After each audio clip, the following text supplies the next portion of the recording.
오늘 하나님의 말씀은 고린도전서 3장 16절입니다. 신약성경 고린도전서 3장 16절, 신약성경 266쪽입니다. 고린도전서 3장 16절입니다.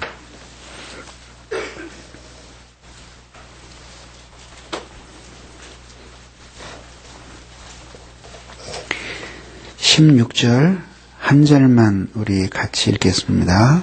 시작. 너희가 하나님의 성전인 것과 하나님의 성령이 너희 안에 거하시는 것을 알지 못하느뇨. 누구든지 하나님의 성전을 더럽히면 하나님이 그 사람을 멸하시리라. 하나님의 성전은 거룩하니 너희도 그러하니라. 16절. 너희가 하나님의 성전인 것과 하나님의 성령이 너희 안에 거하시는 것을 알지 못하느뇨. 아멘. 기도하겠습니다.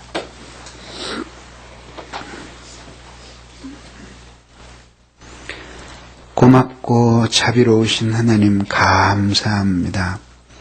부족한 저희들을 지켜주시고 오늘 이 시간에 거룩한 주일 아름다운 예배의 시간에 저희들이 모였습니다.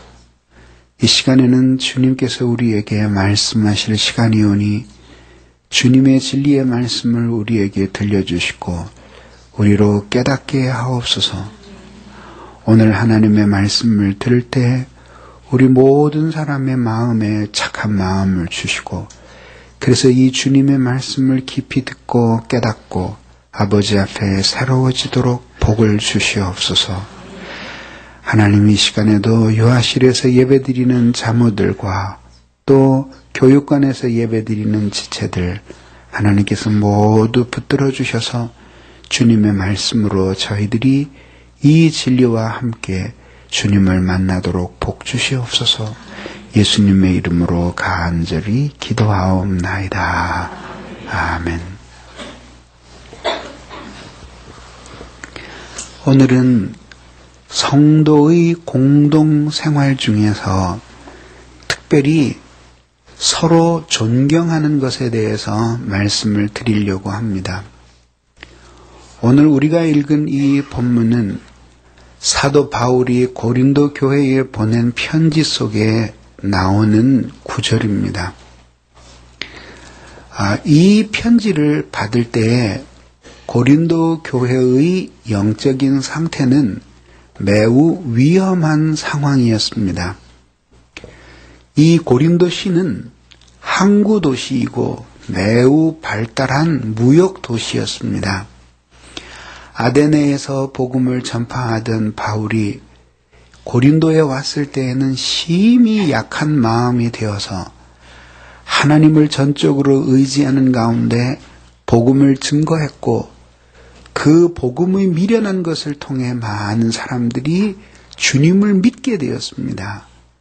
그래서 고린도 교회가 서게 되었으니 고린도 1장에서 말하기를 고린도 교회는 고린도에 있는 하나님의 교회라고 불리워졌습니다. 그러나 이 교회는 하나님께서 세우실 때에 고린도시를 변화시키기 위해서 세워주셨지만 본래의 사명을 감당하기보다는 도시의 정신에 의해서 교회가 오염이 되는 불행한 지경에 이르게 되었습니다. 당시 고린도시를 지배하던 정신은 크게 세 가지였는데 첫째는 물질주의적인 이기적 정신이었습니다. 항구 도시였고 그 무역이 활발하게 행해지는 곳이었기 때문에 사람들은 계산에 매우 밝았습니다. 예나 지금이나 농촌은 계산이 좀 적고 인심이 후하지만 도시는 각박한 것이 늘 우리 인간의 경험입니다. 거기에는 아고라라고 불리우는 굉장히 커다란 시장이 있고 거기에서 세계 각국에서 들어온 배들이 물건들을 사고 팔았던 도시입니다. 이미 주전 3, 4세기 헬라 시대 때부터 거기에 도시가 세워지기 시작했고 사도 바울이 이 편지를 쓸 때쯤에는 아주 발달한 도시였습니다. 이러는 가운데 사람들은 서로 사랑하고 이해하기보다는 이기적인 자기 사랑에 빠져 물질주의에 흐르게 되었습니다. 교회를 세우신 것은 이러한 물질주의를 극복하고 하나님의 사랑을 보여주시기 위함이었는데 그만 교회의 영적인 상태가 하락하게 되니까 이러한 이기주의적이고 물질주의적인 정신이 교회에 스며들게 되었던 것이죠. 그래서 사도 바울이 그 유명한 고린도전서 13장 사랑의 장을 이 교회에 보내는 편지 안에 기록하게 되었던 것이죠. 두 번째 정신은 파당의 정신이었습니다. 당시 이 고린도뿐만이 아니라 그 모든 로마에 있는 도시들은 항상 도시가 있는 곳에는 말 잘하고 학식이 있는 사람들이 모였습니다. 이미 히랍 시대의 그리스 시대의 폴리스 시절부터 이 도시에는 이런 유명한 철학자들이 모여서 자기의 의견들을 설파할 수 있는 자리를 가졌고 많은 대중적인 지지를 얻는 것이 그들의 목표였습니다. 그래서 서로 언쟁하고 논쟁하는 그러한 정신들이 도시에 있었으니 그러한 주의 주장을 따라서 파당을 형성하고 있었는데 교회를 세우신 것은 이러한 파당의 정신을 변혁시키기 위해서 세운 것이었죠. 그러나 오히려 교회의 영적인 수준이 하락하게 되자 이런 세상의 논쟁하는 파당의 정신이 교회 속에 흘러들어와서 교회에 있는 신자들이 나는 아볼로파요, 나는 바울파요, 난 게바파요, 심지어 난 예수파라고 하는 사람까지 생겨나게 되었으니 결국은 교회를 통해 세상에 흘러가야 할 변혁의 물결 대신에 세상에 오염된 물결들이 교회에 들어온 것을 보여주는 것이죠. 세 번째는 도덕적인 타락이었습니다. 이 도덕적인 타락은 특히 성적인 문란함으로 나타났는데 이러한 일들이 교회 안에서 공공연히 자행이 되었습니다. 지금도 고린도에 가보면은 고린도 시의 유적이 있고 거기에서 산 쪽으로 한 100m 정도 높이 위에 그 신전이 있습니다. 아프로디테라고 하는 신을 섬기는 신전이 있었는데 그 신전에는 지금은 다 무너지고 터만 남아있지만 거기에 신전이 높이 서 있어서 거기에서 사람들은 아프로디테라고 하는 신을 섬겼습니다. 그 신을 섬기는 제의 안에 풍년을 빌고 그리고 번영을 비는 그러한 제사를 드리는 제의 안에 성적인 교접이 있었습니다. 예배 행위 속에 그런 것들이 들어가 있었고 그래서 그 아프로디테 신전에는 많은 신전의 창녀들이 있어서 예배드리러 온 사람이 예배를 드리고 신들을 섬기는 예배 행위 가운데 서로 돈을 주고 교접을 하게 되었던 것이죠. 이러한 도덕적인 문란은 이제 그 아폴로디테 신전에만 유일했던 것이 아니라 그리스 시대 때부터 성에 대한 관념이 희박한 이 많은 도시 속에서 이러한 도덕적인 불결들이 자행이 되었고 특별히 그 도시는 항구 도시였기 때문에 오랜 동안 이 항해 생활로 금욕했던 뱃사람들이 몰려와서 그래서 공공연히 몸을 파는 사람들과 함께 관계를 갖는 이러한 것들이 도시의 정신이었습니다. 하나님이 그 도시에 교회를 세우신 것은 이런 도덕적 불결함을 제하고 성결함을 보여주기 위해서 세웠지만은 교회의 영적인 상태가 나빠지고 나니까 도시에 이런 정신이 오히려 교회 속에 스며들어와서 교회 안에서 이런 일들이 일어나게 되었던 것이죠. 이런 상황 속에서 사도가 편지를 쓰면서 문득 너희의 몸은 성령이 거하시는 거룩한 하나님의 전인 줄 알지 못하느냐라고 하면서 우리 한 사람 한 사람이 성령님이 우리 안에 거하시는 거룩한 성전이라는 사실을 지적을 하고 있습니다. 이것은 성도의 공동생활에 있어서 필요한 정신이 무엇인지를 보여주는 매우 중요한 신학적인 발언입니다. 그래서 성도의 몸이 성전이라는 사실은 최소한 이 문맥에서 두 가지 진리를 제시하고 있는데, 첫째는 바로 그렇기 때문에 우리들이 성결한 삶을 살아야 한다라고 하는 것을 보여주는 것이죠. 우리 한 사람 한 사람은 예전에는 우리 안에 복음의 광채도 없고 성령도 계시지 않고 오히려 이 세상 신이 우리를 지배하는 본질상 진노의 자식이었습니다. 하나님과 관계없고 그리스도 예수와 예수의 몸과는 상관이 없는 그러한 인간들이었습니다.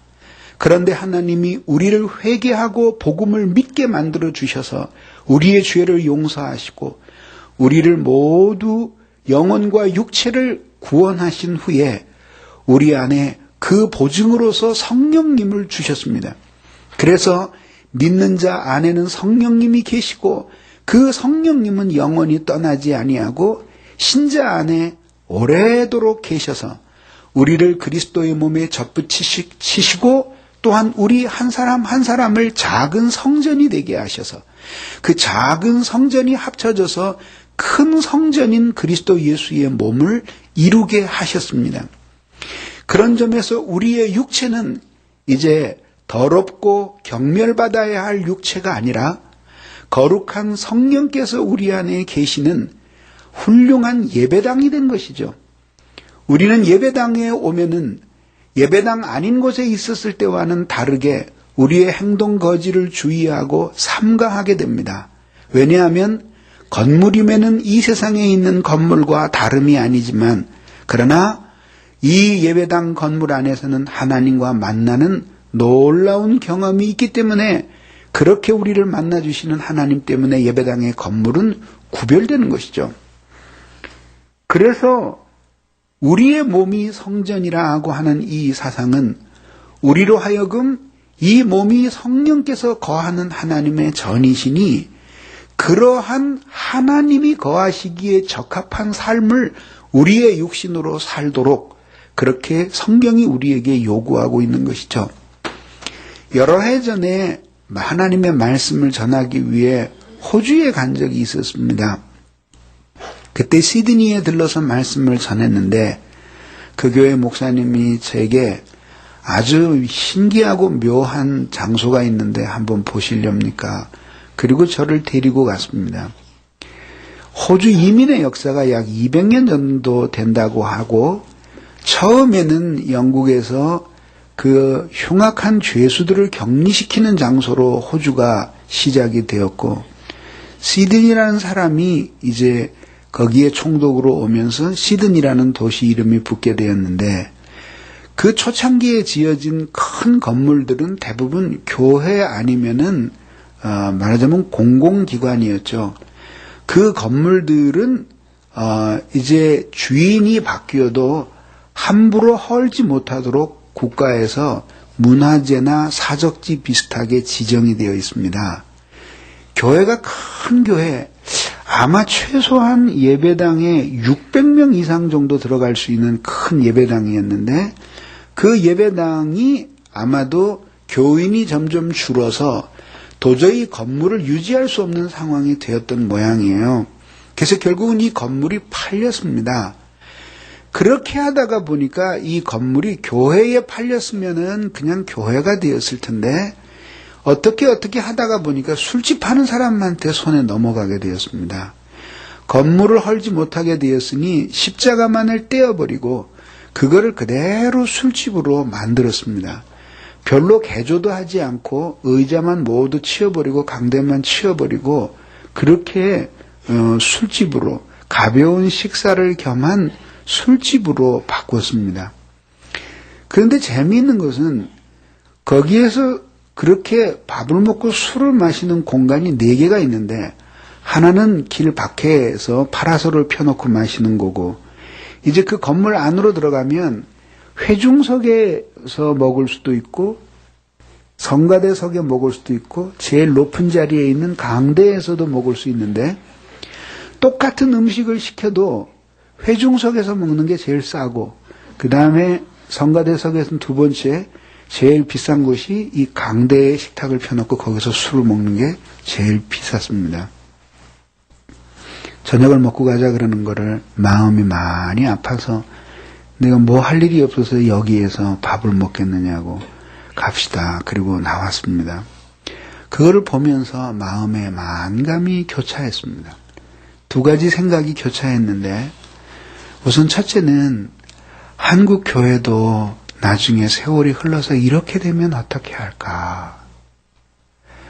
하나님께서 내게 세우시게 한 교회가 100년이고 200년 후에 만약에 이렇게 된다면 천국에서라도 얼마나 슬플까? 그런 생각이 들었고 내게 돈이 있다면 당장 이것을 사서 이 술집을 다 헐어버리고 그리고 담은 10명이 모이더라도 다시 십자가를 세우고 여기를 교회 삼았으면 좋겠다 하는 그 마음이 애절하였습니다. 우리가 건물 그 자체는 성전이 아닙니다. 예배를 드리면 예배당이 되지만은 술을 팔면 술집이 되고 그리고 거기에서 오락을 하면 오락실이 되는 것이죠. 우리 몸도 마찬가지입니다. 우리의 몸이 성전인 이유는 우리 자신이 성전이기 때문에 성전인 것이 아니라 우리 안에 계시는 성령님 때문에 우리의 몸이 성전이 된 것이죠. 그러니 이 성령님이 우리 안에 항상 똑같은 정도로 능력 있게 살아계신 것은 아니죠.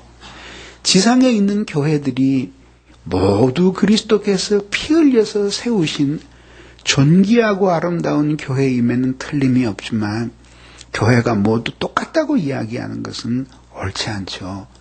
여러분 여기 모여 앉아서 이렇게 예배드리고 있지만 교회 다니면 다 신자입니까? 여러분 중에는 하나님의 말씀을 잘 깨닫고 은혜를 받아서 열심히 있는 기도 생활로 하나님께 순종하는 아름다운 영혼을 가지고 있는 사람도 있고 그래서 성령님이 그 안에 충만하게 거하시는 신자도 있고 또 어떤 사람은 요즘 매우 마음이 강팍해지고 모질어져서 그래서 하나님을 향해 독한 반감을 품고 제멋대로 사는 짐승 같은 신앙생활을 하는 사람들도 있습니다. 두 사람이 모두 성도임에는 틀림이 없지만 두 사람 모두 결국은 천국으로 하나님이 인도하시겠지만 요즘 그 두 사람은 한 사람은 아름다운 성전이고 한 사람은 별로 아름답지 않은 성전이죠. 교회도 마찬가지예요. 어떤 교회는 성도도 많고 예배 속에 하나님과 만나는 은혜의 감격, 죄인의 가슴을 깊이 찔러 그 죄악된 피를 쏟게 만들고 다시 태어나게 하는 성령의 능력이 있는 교회가 있습니다. 어떤 교회는 사람도 적고 하나님과의 만남이 거의 없어서 핍절한 영혼들이 공연히 모였다가 핍절하게 흩어지는 그러한 병든 교회도 있습니다. 둘 다 그리스도의 피로 사신 교회, 그래서 우리들이 사랑할 교회임에는 틀림이 없지만 현재적으로 보면 그 두 교회의 상태는 똑같다고 말할 수 없죠. 그러면 이러한 주님이 우리 안에 풍성히 거하시는 진짜 아름다운 성전으로서의 성도의 영혼이 되기 위해서는 그들이 이 몸을 가지고 하나님이 기뻐하시는 성결한 삶을 살아갈 때 그때 성령께서 충만하게 거하셔서 그래서 아름다운 성전이 되는 것이죠.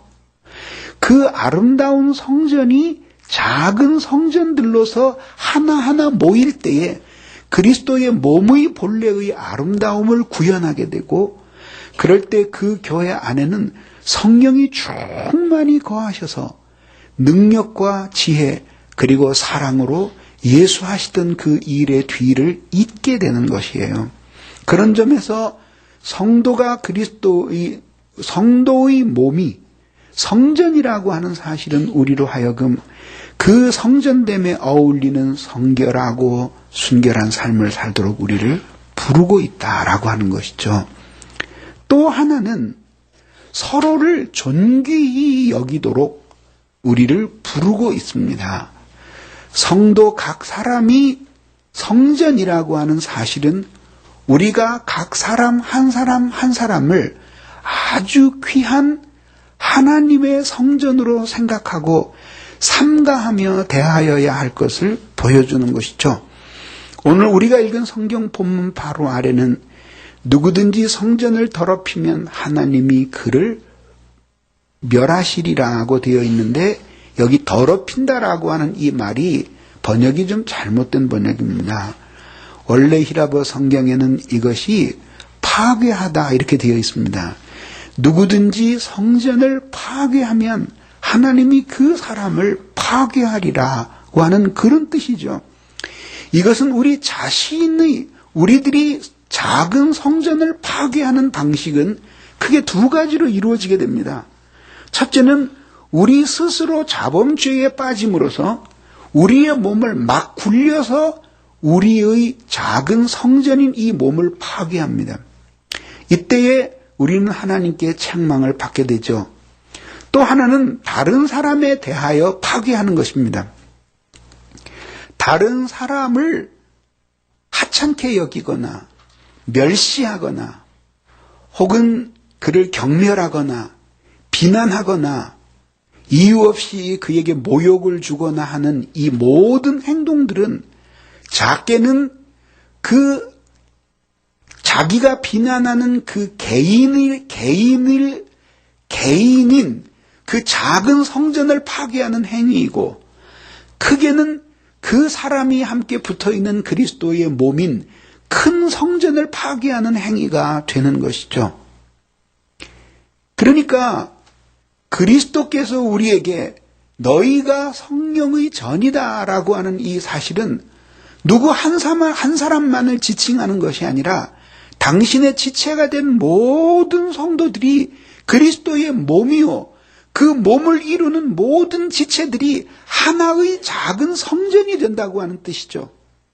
이것은 성령으로 충만하고 은혜를 많이 받은 성도들만 이렇게 그리스도의 아름다운 성전인 것이 아니라 요즘 은혜가 떨어져서 실족하고 있는 지체들도 아름다운 성전이고, 심지어는 죄를 지어서 아주 나쁜 영혼의 상태가 되어 있는 사람, 스스로는 자기를 막 굴려서 성전을 파괴하고 있는 그 사람도 역시 우리 앞에서는 여전히 성령님께서 그 안에 계신 하나님의 성전이라고 하는 사실이죠. 그래서 그런 사람들을 하나의 성전으로 생각하고 그를 존귀하고 존중하게 대해주는 그 정신과 자세에 의해서 그 사람이 하나님을 향해 경외심을 가지고 있는지의 여부가 결정이 된다라고 하는 것이죠. 그러나 실제 우리의 삶을 한번 생각해 보십시오. 우리가 얼마나 이러한 정신으로부터 멀어진 삶을 사는지 한번 생각해 보십시오. 교회에 봉사를 잘하고 성령 충만하고 헌금도 많이 하는 사람들은 성전이라고 생각하고 존귀하게 대해주고, 그리고 은혜가 떨어지고 실족한 사람들은 교회가 함께 일해 나가는데 보탬이 되지 않는다고 멸시하고 경멸하는 것은 이러한 성도 한 사람 한 사람을 주님의 성전이라고 생각하는 정신에 어긋나는 것입니다. 유이 부족하여 한 걸음 더 나아가 교회가 돈 많고 세상에 지위 높은 사람들을 매우 특별하게 대접하고 하찮고 지위 없는 사람들을 아무렇게나 대우하는 이러한 것들은 복음의 정신에 정면적으로 대치되는 것입니다. 이것은 매우 잘못된 것인데 이미 이러한 일들은 초대교회 속에서도 공공연하게 일어났습니다. 야고보 선생이 교회에 보내는 편지 속에서 신랄하게 비난했던 것도 바로 이러한 것이었습니다. 예배당에 잘 차려입고 돈 많아 보이는 사람이 방문을 하면은 예배위원, 안내위원들이 호들갑을 떨고 그를 인도해서 교역자에게 소개하고 편안한 자리에 앉혔던 모양이에요. 돈 없고 가난해 보이는 사람이 들어오면 거기 서서 예배 드리든지 아무 데나 가서 앉든지 네 맘대로 하라. 이렇게 불친절하게 대했던 모양이에요. 그래서 야고보 선생이 신랄하게 탄핵하면서 그러한 태도, 성도를 그렇게 대하는 태도가 그리스도 예수의 정신에 부합하지 않는다는 사실을 지적했던 것이죠.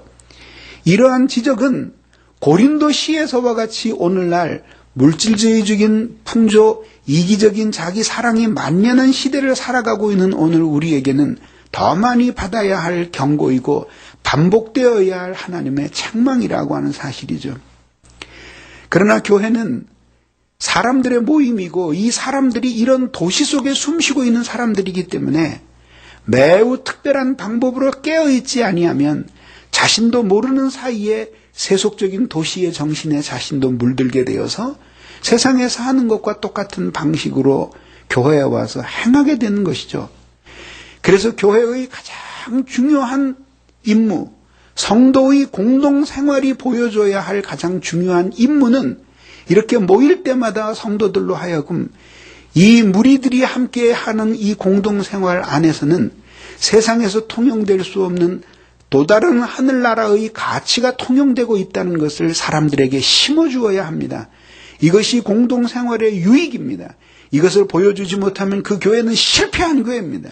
이것을 보여주지 못하면 그 교회에 나오는 성도들은 불행한 사람들입니다. 모든 것을 다 팔아서 주고라도 그것을 살 수 있어야 된다라고 하는 것입니다. 여러분들은 오늘 저에게 매우 책망을 들어야 합니다. 저는 지난 주간에 아주 매우 가슴 아팠어요. 성도들이 한 150명 이상 덜 나왔어요. 왜 그랬나 그랬더니 그 야구 경기 보느라고 덜 나오면 웃어요? 웃음이 지금 나옵니까? 그런 태도들이 잘못된 태도들이다 이게. 왜 죄를 그렇게 가볍게 생각합니까? 자신의 신앙의 결점을 왜 그렇게 하찮게 생각하느냐 이겁니다. 왜 진지하지 않고 말입니다. 그게 어떻게 웃을 일입니까? 물론 그 중에 어떤 분들은 집 가까운 곳에서 예배를 드리셨겠죠. 심지어는 집에서 인터넷으로 예배 드리신 분도 있을 것입니다. 그것이 잘못되었다고 하는 것입니다. 무엇에 의해서도 다른 일정에 의해서 주일날 하나님을 경배하고 높이는 이것이, 이 일이 어떤 식으로든지 변형되거나 방해받아서는 안 된다고 하는 것이죠. 응? 나는 의심했어요. 그런 일이 한 번도 없었거든요. 이게 정말 내가 목회하는 교회가 맞나?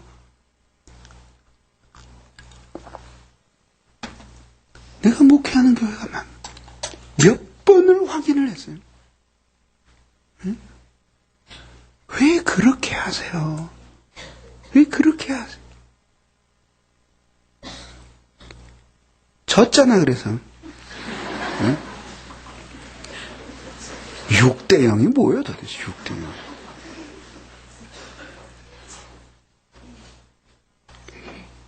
그렇게 하면 안 되는 거예요. 그렇게 하면.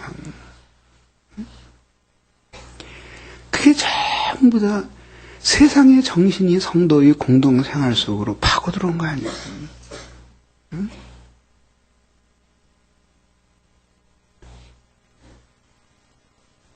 정말 우울한 주일이었어요.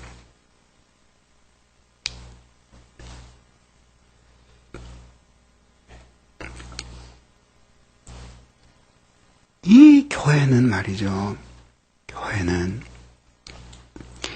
이러한 세상의 정신이 통용되지 않는다고 하는 것을 보여주는 데에 이 성도의 공동생활에 가치가 있는 거예요. 가치가 있는 거예요.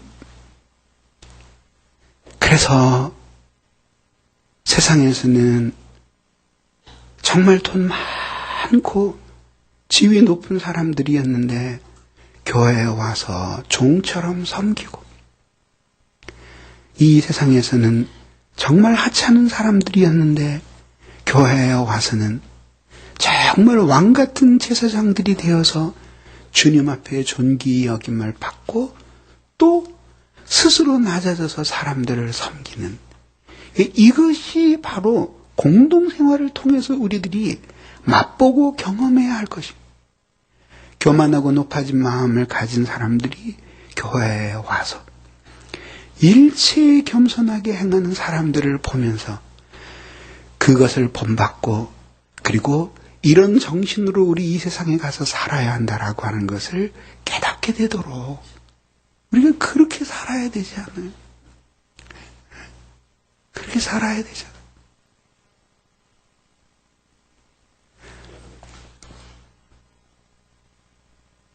그래서 성도가 성도의 몸이 성전이라는 사실은 우리 한 사람 한 사람을 그 성전이라고 생각을 하고 그를 존귀하게 대해야 하는 거예요.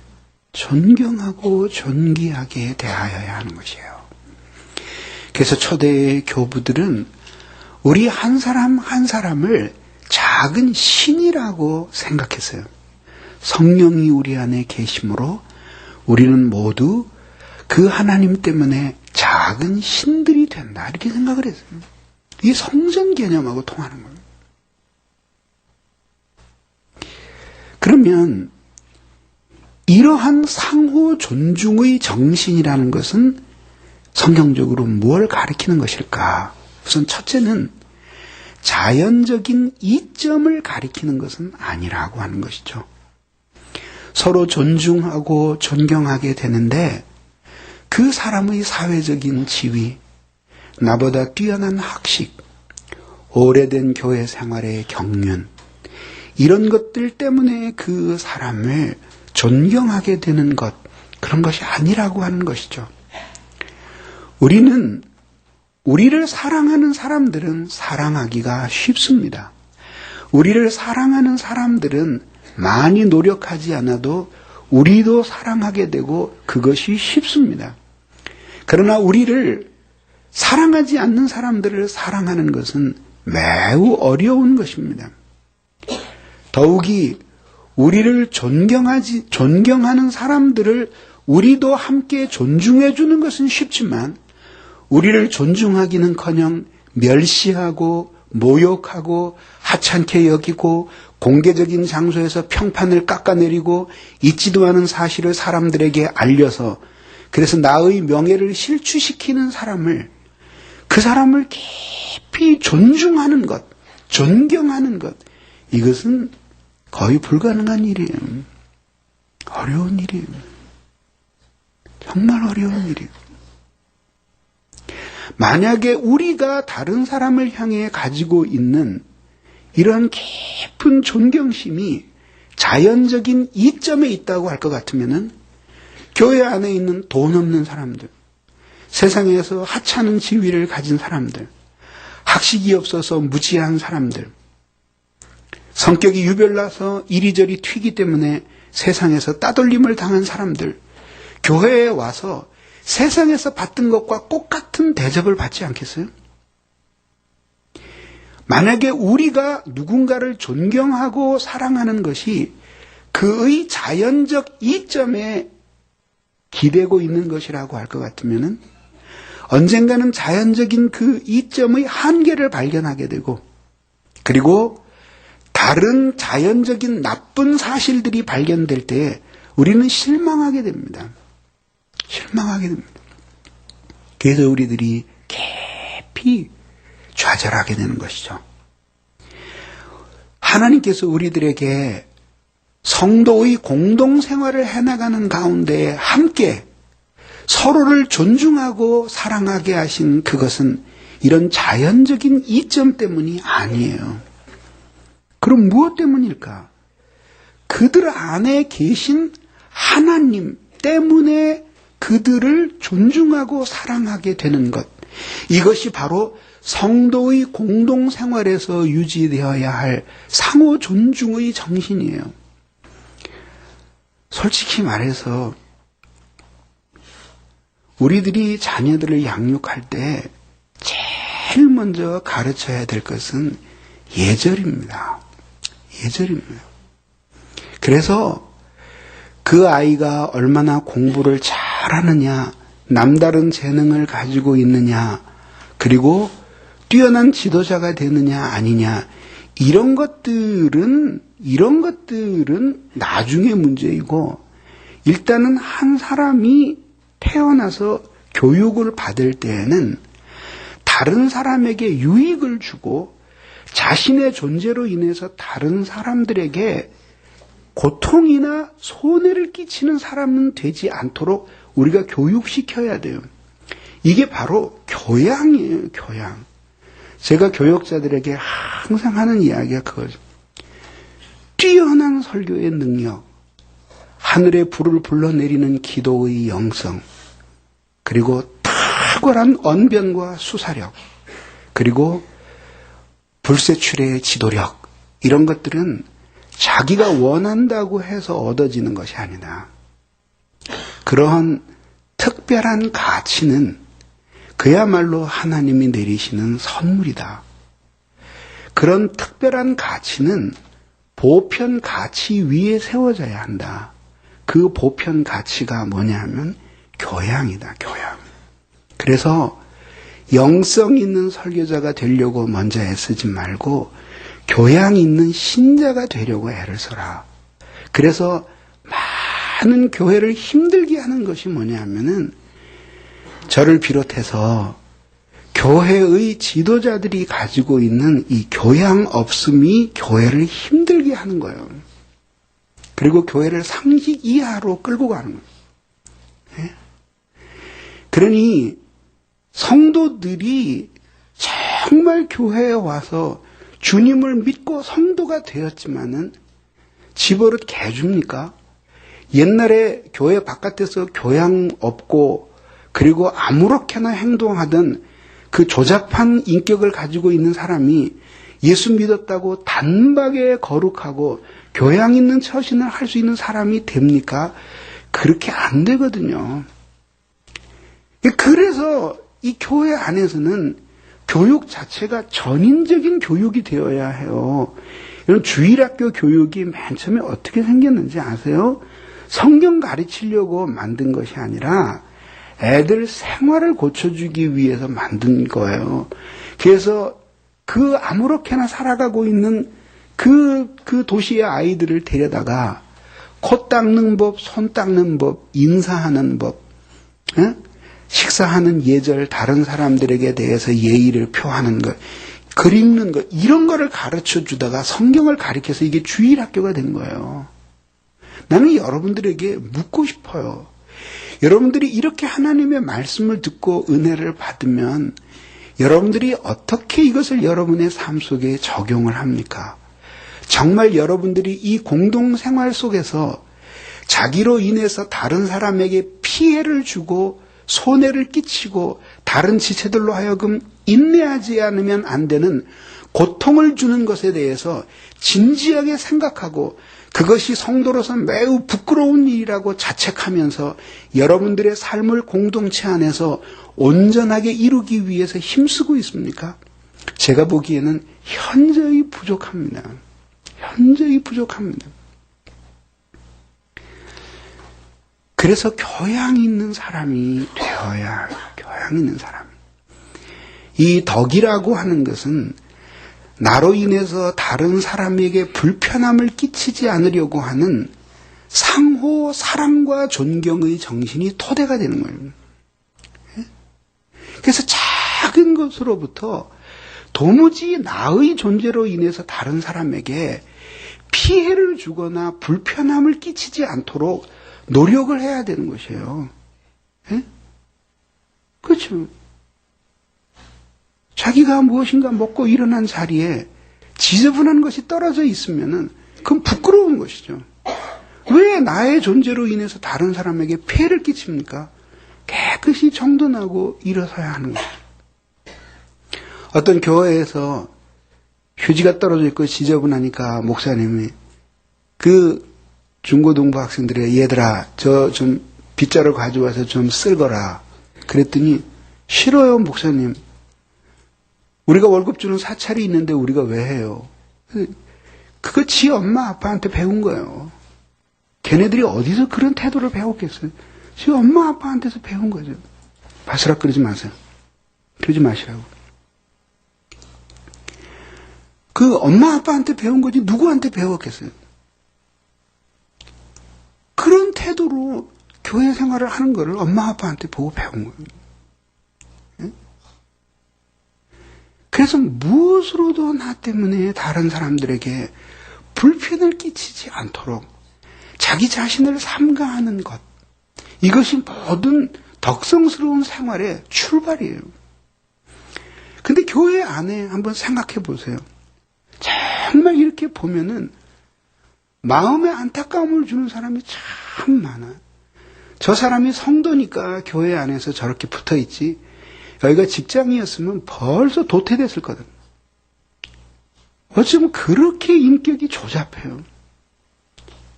그리고 어쩌면 그렇게 막해요. 아마 그 사람은 가정에 가면 아내나 아이들에게 결코 인정받지 못할 거예요.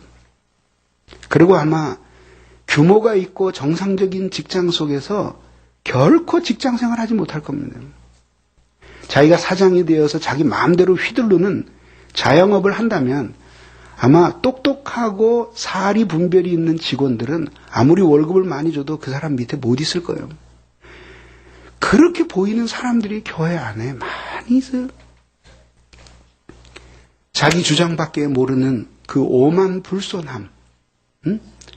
아무데든지 때와 장소를 가리지 않고 불쑥불쑥 그 똥물 쏟아듯이 쏟아져 나오는 그 혈기, 예? 자기가 지금 말하고 있는 그 자리가 누구의 존전인지도 모르고 쏟아져 나오는 그 사리 분별할 줄 모르는 그 말하자면 대변과 같은 그 더러운 그 논변들 말이죠. 어? 그렇게 해서 사회 속에서 살 수 있겠어요? 그런 사람들은 사회에서 사려 깊은 사람들은 한두 번 만나고 만나주지도 않습니다. 사업과 모든 비즈니스, 거래 관계라고 하는 것은 정당한 절차를 따라서 사람들의 상식선에서 움직이는 거예요. 내가 우리 자녀들에게도 그리고 만나는 많은 사람들에게도 항상 얘기해요. 이 세상에서 제일 무서운 사람은 우리를 교회를 핍박하는 사람들이 아니라 상식을 벗어난 사람들이든 이 사람들이 제일 무서운 사람들이든 두려운 사람들이에요. 교회 바깥에서 창 들고 칼 들고 교회에 불 지르며 핍박하는 사람들은 무섭지 않아요. 교회 안에 있는 그 상식이 통하지 않는 사람들. 이런 사람들 때문에 교회가 끊임없이 상처를 받고 그리고 공동생활에 저해를 가져와요. 왜 그렇게 합니까? 교회에 들어오는 이 순간서부터, 교회를 들어오는 순간서부터 여기는 거룩한 곳이니 삼위 하나님이 계신 곳이다 생각을 하고 우리들이 행동하고 언행을 해야 하는 것이에요. 그게 바로 보이지 않는 하나님 앞에서 사는 생활이에요. 이 세상에 있는 의회 가운데 가장 예의 바르게 의사가 진행되는 나라가 의정사에서 영국이라고 알려져 있어요. 내가 전문적으로 영국의 의정사에 대해서 공부한 건 아니지만은 영국에 갔을 때 누가 그런 이야기를 들려줘요.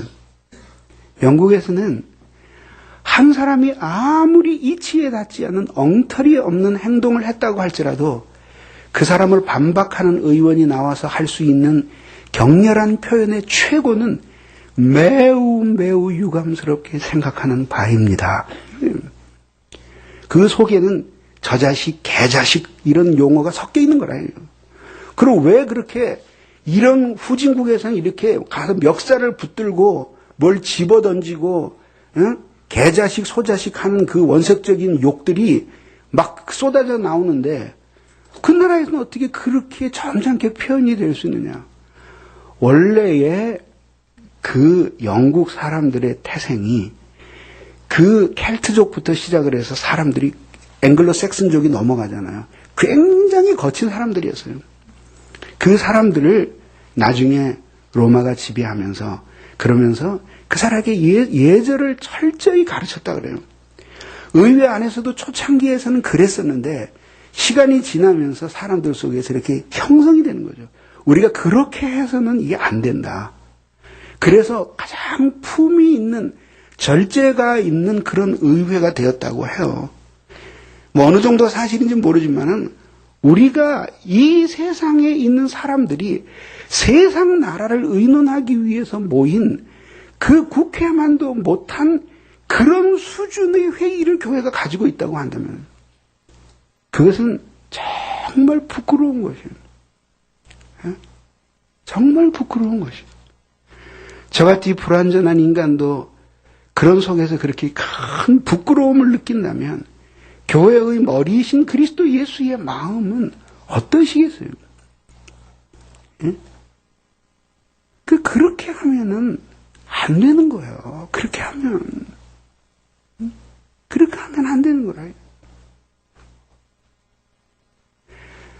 한번 생각해 보십시오. 이 성도의 관계라고 하는 것은 상호 존경의 관계라고 하는 것은 당구공과 같은 거예요. 한 사람이 마음속에 있는 혈기와 분을 참지 못하고 누구를 모욕하거나 비난해요. 그 사람이 그것을 받아서 그 다음에 자신도 혈기와 분노를 가지고 그거에 대해서 반응을 하고 탁 토해놔요. 그럼 그 공이 다른 공들을 때리면서 막 움직이면서 당구판에 수많은 구슬들이 함께 맞으면서 소란을 불러일으키는 것처럼 그런 결과를 가져와요. 그래서 결국은 마지막에 손해가 나는 것은 뭐예요? 교회가 상처를 받게 되는 거죠. 네, 우리 후배 목사들에게 항상 얘기해요. 네가 교회 안에서 매우 억울한 일을 당하고 그리고 심히 모욕을 당하는데 그래서 결국은 의견이 갈려져서 교회가 자네 때문에 찢어져야 될 상황이 된다면 떠나라. 가라. 뭘 그렇게 대단한 게 있다고 그 교회에 붙어서 그러고 사냐. 상처와 아픔을 혼자 다 짊어지고 교회 망가뜨린 목회자라고 손가락질을 받으면서 일평생 낙인이 찍혀도 교회가 아픔을 겪는 것보다는 낫다. 사람은 당신을 불명의 목회자라고 말할지 모르지만 주님은 다 하신다. 다 하신다. 실제로 최근에 한 교회에서 있었던 일인데 그 교회를 자세히는 모르지만 목사님이 뭔가 사립 초등학교를 하나 만들어서 그래서 미래에 자라나는 아이들을 잘 교육을 시키려고 그렇게 비전을 가지고 추진을 했어요. 그러니까 일부는 따라줬는데 일부들은 왜 돈만 없애고 그런 그 허황된 일을 하냐고 반대를 해서 결국은 교회가 둘로 나눠져 가지고 아주 치열하게 이렇게 대치를 이루었어요. 그러면 아마 평범한 사람 같으면은 뭐 옳은 일 하려고 그러는데 그 싫다 그러는 사람도 있잖아요. 그럼 뭐 교회 반 갈라갖고 나가가지고 하든지 뭐 아니면 반 무시해버리고 해버리면 되잖아요. 목사님이 다 털고 혼자 사표 내고 나가버렸어요. 이유는 간단해요. 이게 뭐냐면 내가 없어지면 된다. 그러면은 내가 다 뒤집어 쓰고 상처를 받고 내가 떠나도 교회는 상처를 받지 말아야 된다. 떠났어요.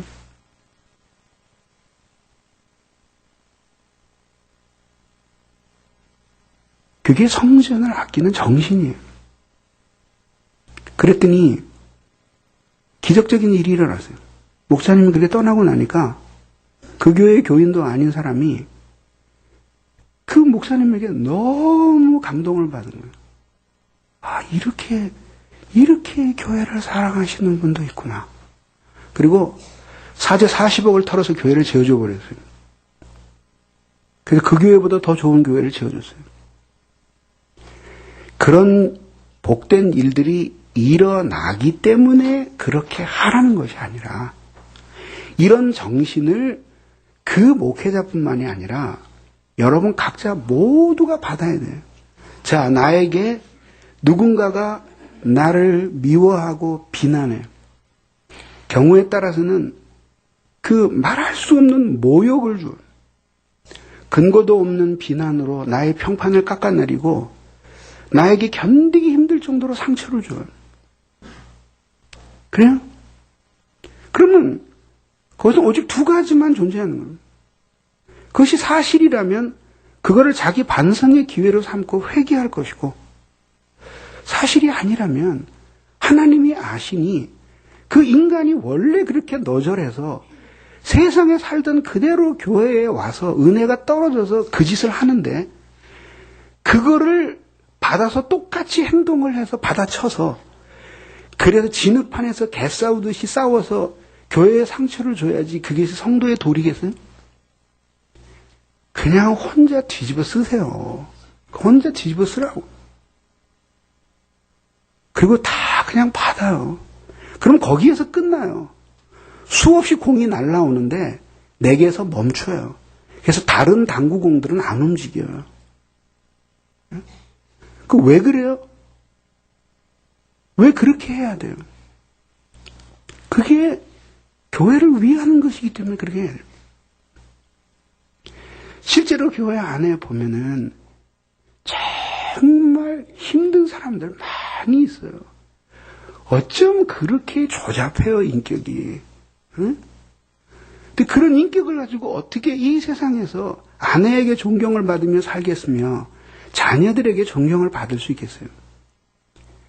직장에 가면은 직장에 있는 상사에게 인정 못 받고 동료들에게 배척받고 후배들에게 멸시를 당할 그러기에 딱 적합한 인격을 가지고 있는 사람들이 교회에 많아요. 왜냐하면 원래 교회는 망가진 사람들이 모이는 곳이기 때문이죠. 스스로 망가졌다고 믿는 사람이 모인 것이기 때문이죠.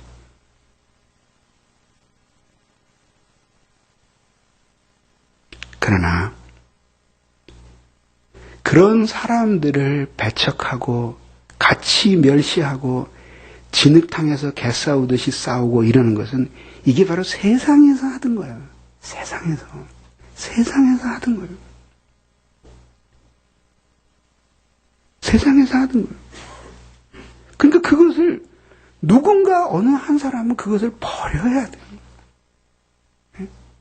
그래서 깊이 자기를 낮춰서, 자기를 낮춰서.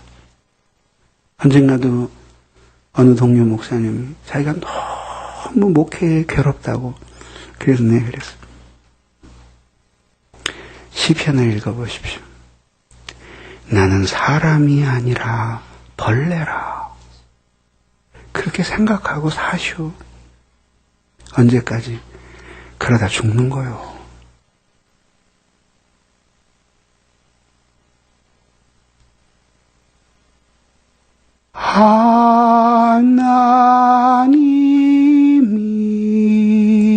하나님이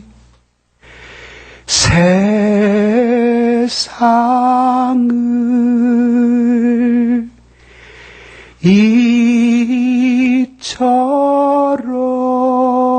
이처럼 사랑하사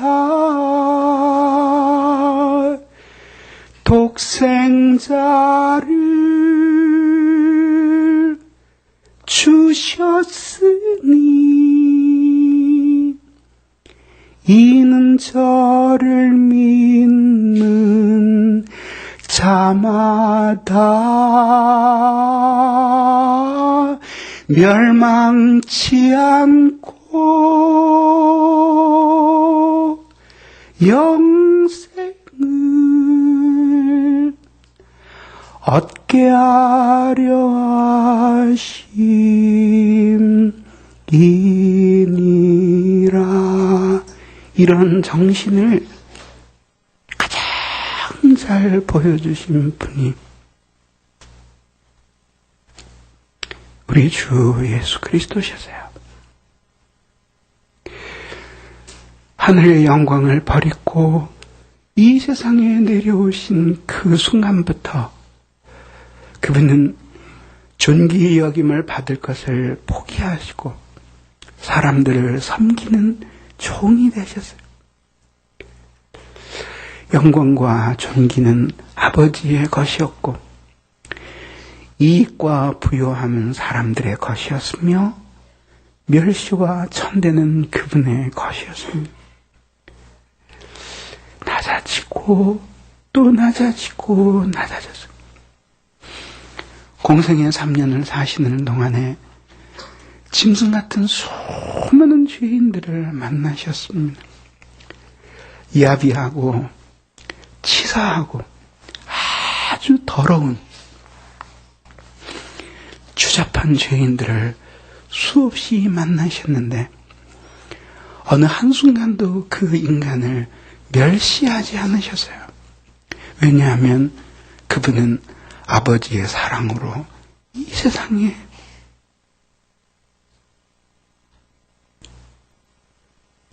내려오신 분이었기 때문이었죠. 심지어는 너무나 무지해서 자기를 박해하는 사람들도 용납하셨고요. 심지어는 율법에 의하면 돌에 맞아 죽을 수밖에 없는 가늠하다 잡혀온 그 여인도 일으켜 세워주시면서 주님이 그를 용서하시고 섬기셨습니다.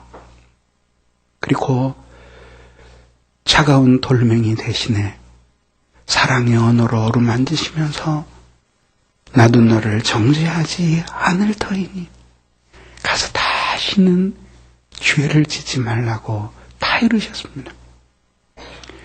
십자가에서 자기를 나무에 못 박는 그 흉악한 죄인들을 위해서도 기도하셨습니다. 한 번도 비난을 복수로 갚으신 적이 없고 멸시와 모욕을 비방으로 갚으신 적이 없습니다. 우리 한 사람 한 사람 안에 계신 하나님을 보셨기 때문이죠. 그것이 바로 예수의 마음이에요.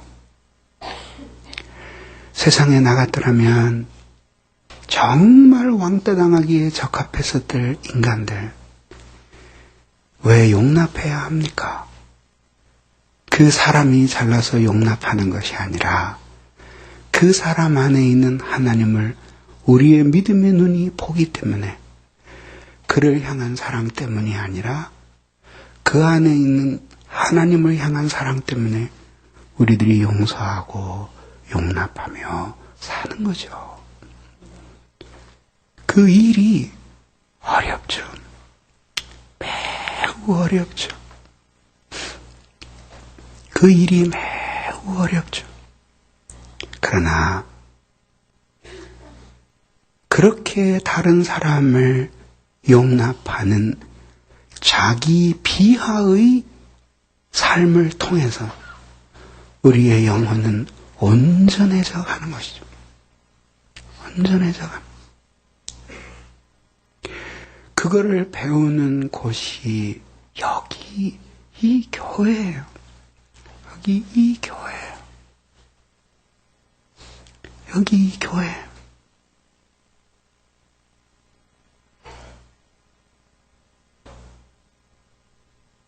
정말 마지막 날에 우리들이 행했던 일들을 파노라마처럼 모두 스쳐가듯이 우리가 보게 될 때, 그때 우리는 하찮게 생각했던 우리의 많은 행실들이 얼마나 큰 일이었는지를 경험하게 될 것입니다.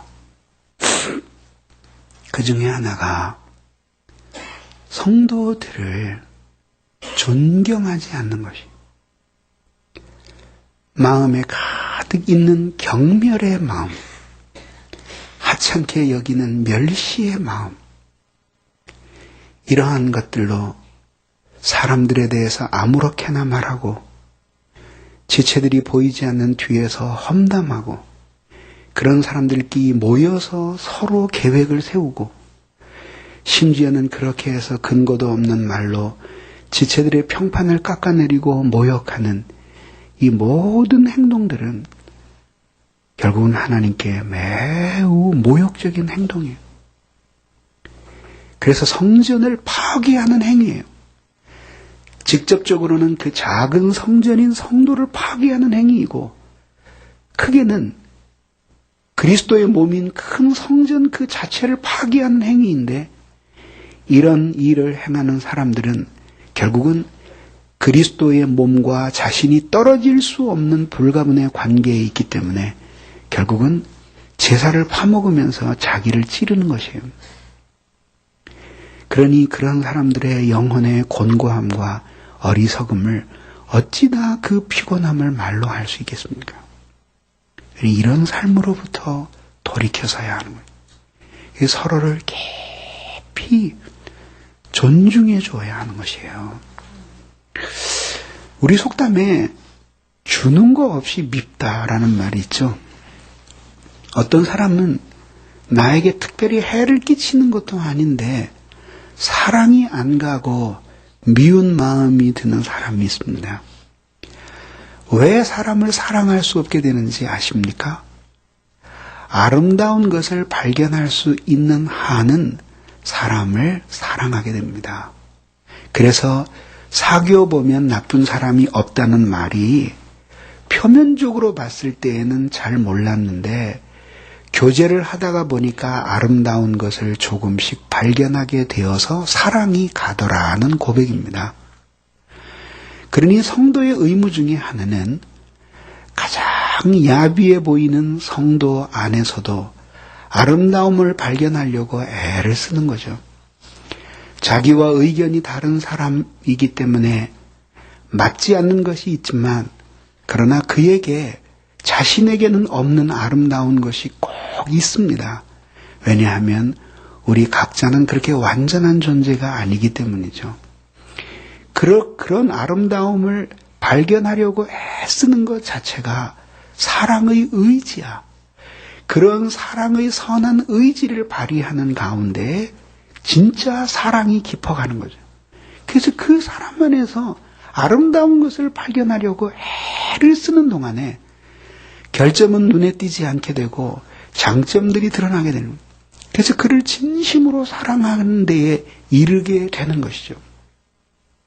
그 사람 안에 있는 하나님을 발견하게 되면 그 사람 안에 있는 아름다움이 인식돼요. 그렇게 해서 서로 사랑하며 상호 간에 깊이 존중하며 예의 바른 삶을 살아가며 이렇게 하는 것이 이것이 성도의 공동생활을 이루는 것이고 그런 공동생활을 통해서 그리스도가 누구신지를 보여줄 수 있게 되는 것이니 이로 인해서 그는 아름다운 영혼을 유지하게 된다라고 하는 말씀입니다. 마지막 세 번째, 상호 존중의 정신은 경쟁과 야망이 아닌 그야말로 존경의 정신이라고 하는 것이에요. 우리는 치열한 경쟁의 시대에 살고 있어요. 그래서 치열한 경쟁의 시대에 살고 있어서 어려서부터 서로를 원수처럼 생각하고 적수처럼 생각하며 사는 것을 훈련받아요. 얼마 전 잡지에 보니까 일본에서는 5살 때 좋은 유치원에 들어가기 위해서 3살 때부터 과외를 한다 그래요. 그리고 또 하나는 유치원에 가서 입학시험 볼 때에 면접을 잘하는 것을 가르치는 학원까지 있다고 하니 정말 놀라운 일이죠. 근데 이게 모두 다 미친 짓을 하고 있는 겁니다. 그렇게 해서 아시아에 있는 국가들이 후진성을 면하지 못하는 것이에요. 자본주의라고 하는 것은 가르치지 않아도 결국은 경쟁하며 살게 되어 있는 거거든요. 그러니까 아이들에게 가르쳐야 될 정신은 야망과 경쟁의 정신이 아니라 배려와 관용의 정신이에요. 내가 이겼어도 쓰러진 사람을 쓰러진 채 내버려 두고 열광하는 사람들의 박수 소리를 흔들며 펄쩍펄쩍 뛰는 것이 아니라 그 박수 소리를 뒤로 하고 쓰러진 자신의 적수를 일으켜 세워줄 수 있는 아량이 필요합니다. 그거를 먼저 교육을 시켜야지 된다라고 하는 거예요. 경쟁하며 살아가는 것은 나중에 배워도 되니까 경쟁에서 낙오된 사람들을 어떻게 도우면서 함께 살아갈 수 있는가 하는 것들을 배워야 된다라고 하는 거예요. 그것들을 자녀들에게 가르치고 우리 자신들이 그런 정신으로 살아가야 하는 것이에요. 은혜 많이 받은 사람들에게 은혜를 주신 것은 은혜 떨어진 사람들을 용납하기 위해서 주신 거예요. 물질을 많이 주셔서 그 물질을 유지하게 하신 것은 그 돈 좀 나누어줘서 다른 사람 쓰게 하려고 하나님께서 부자 되게 하신 거예요. 높은 자리에 있는 사람들은 그 높은 자리에 있을 때 공평하게 처신해서 낮은 자리에 있는 사람이 깊이고 살게 하기 위해서 해주신 거예요. 뭐든지 배우고 소유하고 갖고 있고 알고 있는 모든 것들 남주라고 하나님께서 주신 거예요. 그런 것들이 세상에서는 이렇게 함께 나누어지질 않아. 그런데 교회 안에서는 그런 것들이 나누어져야 되는 것이죠. 이것이 바로 상호 존경과 사랑의 정신이 밑바탕이 되지 않고는 이런 일들이 일어나지 않는 거예요. 여전히 경쟁과 시기심이 가득한 가운데 그런 것들이 동기가 되어서 하나님 앞에 봉사하는 사람도 있다고 하니 이 얼마나 부끄러운 일인지 한번 생각해 보세요. 우리 교회는 남전도에도 없고 여전도에도 없습니다. 아시다시피. 근데 제가 어려서부터 교회에서 신앙생활하면서 참 이상한 게 있었어요. 이게 뭐냐면 열심히 있는 여전도 회장은 있는데 그 회장 임기 끝난 다음에 열심히 있는 회원되는 여정도 전직 회장 본 적이 없어요. 남전도 회장 할 때에는 펄펄 뛰고 봉사하고 사람들이 열심을 안 낸다고 탄식을 하는데 임기 끝난 다음에도 열심히 있는 회원이 되어서 그 회장을 돕는 전직 회장은 본 적이 없어요. 네? 구역장 할 때는 구역원들에게 열심을 내라고 하는데 구역장 그만둔 다음에 구역장을 겸손히 섬기는 열심히 있고 구역장을 이해해주는 전직 구역장을 본 적이 별로 없다 얘기입니다. 네? 그게 무슨 신앙생활이 그렇습니까? 그게 예수의 마음을 품은 신앙생활이라고 말할 수 있겠습니까? 그렇게 말할 수 있겠습니까? 꼭 무슨 감투를 씌워줘야지만 겨우 열심을 내는 것은 대부분이 하나님을 향한 열심이 아닙니다. 그러니 그 안에 자기를 낮추고 다른 사람을 존경하는 상호 존중의 정신이 있을 리가 없죠. 그러니까 혈기에 가득 찬 삶을 사는 것이에요. 정말 부끄러운 것이에요. 너무나 부끄러운 것이에요.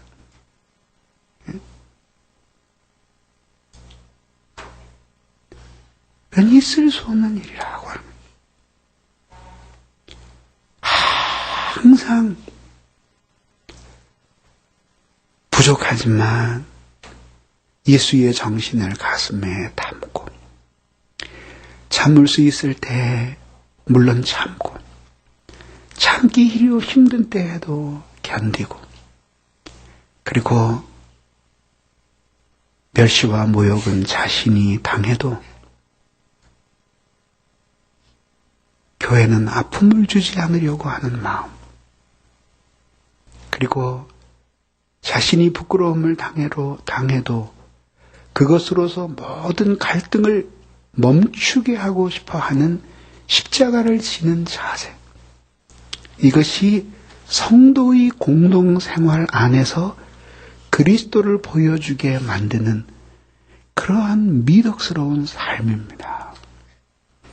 그래서 결국은 이 모든 일들을 통해서 하나님이 우리를 공동생활 안에서 그리스도의 한 영적인 가족으로 살아가게 하시는 거예요. 그게 하나님의 경륜이에요. 그게 하나님의 경륜이에요. 여러분, 그 한번 생각해 보세요. 우리 세상에서 배운 정신이 언제 우리 부모님에게서 약한 자 앞에 무릎을 꿇고 강한 자 앞에는 굴복하지 말아라. 네가 승리해도 쓰러진 사람을 일으켜 세워서 눈물을 닦아주는 일들을 승리에 심취하는 일보다 먼저 해라. 너 자신을 깨뜨려서 다른 사람에게 유익을 주고 네가 희생하는 사람이 되어라. 언제 우리 부모가 그런 거 가르쳐줬습니까? 그 시대에 태어나서 우리는 똑같은 교육을 받고 있는 거예요. 이 군대에 가면은 이제 한번 생각해 보세요. 이 아이들을 요즘에 얼마나 막 기르는지 보세요. 음식점에서 실제 있었던 일이에요. 한 애가 그 갈비집에서 밥상 위에 올라가서 막 뛰는 거예요. 옆에 있는 사람이 밥 먹다 야야야 좀 시끄럽다 야 좀 조용히 해라 그래서 그랬더니 그 자리에 앉아있던 걔 아버지가 뻘떡 일어나서 멱살을 잡고 네 자식이 뭔데 하나밖에 없는 우리 아들 기죽이냐고 야 마음대로 뛰어. 그러다가 걔가 군대가 이제 그러면 고달픈 거예요. 아들 많은 집에 우리처럼 태어나서 형한테 치어보기도 하고 얻어맞아보기도 하고 동생한테 고자질 당해가지고 아빠한테 터져보기도 하고 이러던 애들은 군대 가면은 잘 적응을 해요. 원래 별로 대접을 못 받았으니까. 근데 그렇게 아버지가 대신 나와가지고 멱살잡이를 하고 야 맘대로 뛰어 이렇게 배운 애들이 거기 가서 그런 애들이 탈영하고 자살하고 싶어하고 그러는 거예요. 응? 그런 애들은 군대 6개월 더 시켜야 돼. 아주 맘대로 되는 게 아니라는 걸 보여줘야 돼요. 그렇게 해서 자신을 꺾는 것들을 배워야 됩니다. 그래서 자신이 다른 사람을 위해서 좀 희생하는 것들을 이렇게 배워야 해요. 근데 그거를 다른 사람에게 꺾는 걸 가르쳐줘야 되겠다고 그렇게 하면 안 돼. 자기를 꺾는 방법을 가르치라 해. 자기를 스스로. 네, 그래서 요즘에 자유에 대해서 많이 생각을 해요. 그러니까 예전에는 조금이라도 내가 생각한 틀에 벗어나면은 아주 굉장히 힘이 들었어요. 그래서 그 사람을 고치려고 애를 썼는데 아주 좀 생각이 많이 바뀌었어요. 어제 교회에서 결혼시켰거든요. 제가 주례사 맨날 창세기 2장이잖아요, 그거. 근데 아니 유례 없이 설교를 하고 나왔는데 막 사람들이 쭉 서서 말이지 인사를 하면서 오늘 주례 말씀에 은혜를 너무 많이 받았다 그래서 맨날 똑같은 거 했는데 뭔 은혜를 많이 받냐고 그렇게 좋으면은 다시 한번 결혼해 보라고 그랬죠. 그 집에 돌아와서 우리 사람 물었어요. 여보 그 사람도 그렇게 은혜를 받았대 그래서 아니 그게 수백 번 더한 설교인데 그 토시 하나 안 틀렸는데 뭐가 그렇게 은혜가 됐냐 그랬더니 특별히 그 나이 많이 드신 분들이 그렇게 은혜를 받았다는 거예요. 그게 뭐냐면 평소에 안 하던 걸 좀 보탰거든요. 효도의 원리를 이야기하면서 뭘 얘기했냐면 그 부모를 고치려고 하지 마라. 고치려고 하지 마라. 네가 시집가서 시부모 마음에 안 들고 네가 장가가서 처갓집 장인 장모는 왜 저러고 살까 이렇게 느껴질지 몰라도 고치려고 하지 마라. 왜냐하면 그거 고쳐지는 것도 아니고 괜히 분란만 일어난다. 있는 모습 그대로 사시게 내버려 두고 그게 죄악이 아닌 한 놔두고 네가 적응을 해라. 그게 그렇게 은혜가 됐다. 그렇게 은혜가 됐다. 그럼 나한테 인사한 사람들이 아직 며느리 볼 나이는 안 됐는데 왜 그렇게 좋아하는지 모르겠어요. 근데 요즘도 우리 사람 보고 그래요. 할 수 있으면 나를 좀 꺾더라도 다른 사람들이 하고 싶다는 대로 하게 놔둬라. 나는 아이가 지금쯤 공부를 했으면 좋겠어요. 근데 조금 있다가 하겠대. 그러면 애야 아빠는 사실은 그게 마음에 안 들거든. 그렇지만 네가 꼭 그렇게 하고 싶다니까 한번 해봐라. 이렇게 양보해. 내가 싫어도 그게 죄가 아니라 좀 꺾고. 그래서 사람들이 피어나는 새싹처럼 그렇게 좀 자기가 할 수 있는 대로 하고 싶은 대로 하게끔 그렇게 자유롭게 해주기 위해서 내가 손해를 좀 보고 내가 좀 불편해지고 내가 손해를 보고 그렇게 해서 다른 사람들이 나와 다른 사람들이 살아가는 그 자체가 너무 행복한 그런 공동체 생활이 되어야 된다. 그래야지만 우리 각 사람은 죽고 주님은 충만하게 살아계시는 거예요. 그러잖아요. 그거 얼마나 좋고 아름다운 거예요. 그렇게 해서 우리들이 영적인 한 가족으로 살아가는 거예요. 2번을 반복할 테니 가슴에 새기시든지 적으시든지 하십시오. 이 세상에서 사과가 없이 용서될 수 있는 사람들이 있으니 그건 가족이에요. 가족. 그래서 이 가족이라는 2 글자는 가슴이 미어지는 단어야. 여러분들이 아직까지도 가족이라는 말 속에서 그거를 못 느꼈다면 미성숙한 인간이에요. 가족은 용서 없이 사과 없이 용서될 수 있는 유일한 공동체가 가족이에요. 누가 그래요? 가족이 나한테 해준 게 뭐나 있습니까? 제가 그래서 얘야, 가족은 뭘 해주는 것이 가족이 아니라 그냥 가족이란다. 그게 가족이란다. 그 안에서 가족 밖에서는 따돌림을 받았을 사람들이 가족에게 사랑을 받고 가족 밖에서는 멸시를 받았던 사람들이 그의 아름다운 것을 가족들이 알고 있기 때문에 용서하고 사랑하고 가족 밖이라면은 기다려 주었을 리가 없는 그 사람을 가족이기 때문에 돌아설 때까지 기다려주고 기뻐하고 이것이 가족이에요.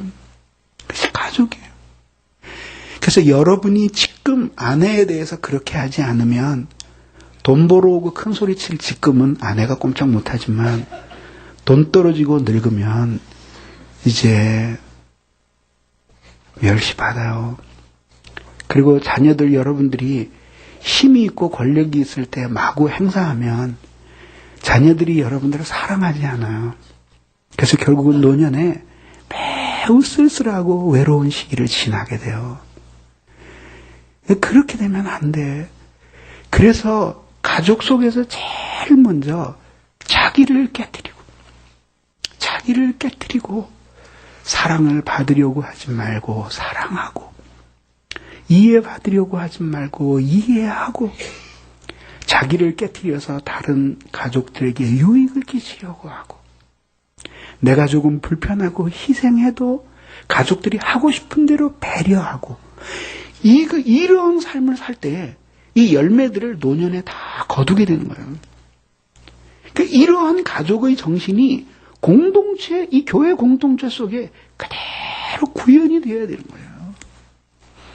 그래서 다른 사람들이 이런 마음을 가지고 공동체를 섬기는 것을 이용해서 그걸 짓밟으면서 그 정욕이 원하는 대로 사는 막된 성도가 있어요.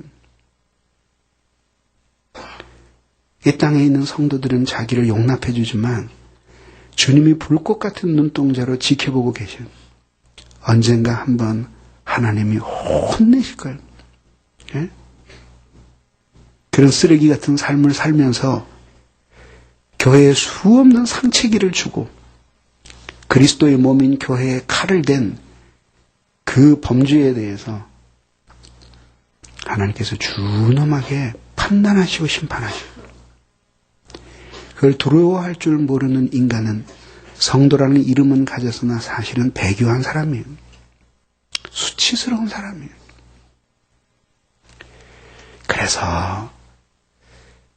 그래서 우리들이 매일 은혜를 받아야 해요. 은혜를 받아야 해요. 사랑할 수 있는 사람, 나를 사랑하는 사람을 사랑하는 것은 노력하지 않아도 되지만 사랑할 수 없는 사람들, 나를 모욕하는 사람들을 사랑해서 명예를 보존해주고 나를 멸시하는 사람들을 높이기 위해서 내가 낮아지는 것은 자기 죽음의 경험이 없이는 불가능합니다. 그렇게 사랑할 수 없는 사람들을 사랑하려고 애쓰면서 우리들이 점점 더 온전한 사람이 되어가는 거예요. 그때까지 서로를 깊이 존경하고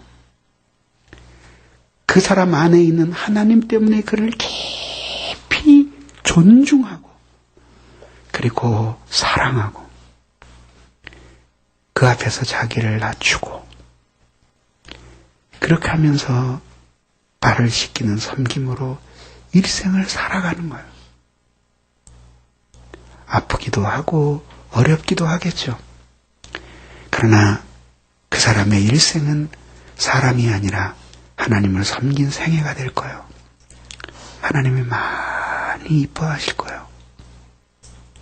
사람은 몰라도 주님은 기억하실 거예요. 기도하겠습니다.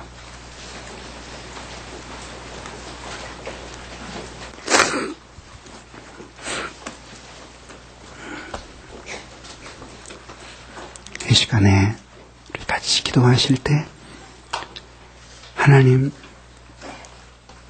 우리의 어리석음을 용서해 주시고 우리가 무지 속에서 멸시와 천대를 받으신 주님을 잊어버리고 교만하고 그리고 지체들을 헐뜯고 마음의 혈기를 토하고 분별 없는 언사로 지체들의 마음을 상하게 하고 주님의 몸에 상처를 낸 모든 것들을 용서해 주시고 우리를 주님의 피로 그 은혜로 새롭게 해주시도록 우리 같이 기도하시겠습니다. 자비하시고 사랑이 많으신 하나님 아버지, 오늘 이 시간에도 간구하고 기도하며 주의 은혜를 내려주시옵소서. 자비하시고 사랑이 많으신 주님, 미천한 인생의 아버지 앞에 기도하며 하나님 아버지, 주님 죽음의 정신이 내 안에 있게 하시옵소서.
예수 그리스도의 은혜와 하나님 아버지의 사랑과 성령님의 교통하심이 사랑하는 주의 자녀들 위해 이제로부터 영원히 함께 있어지다.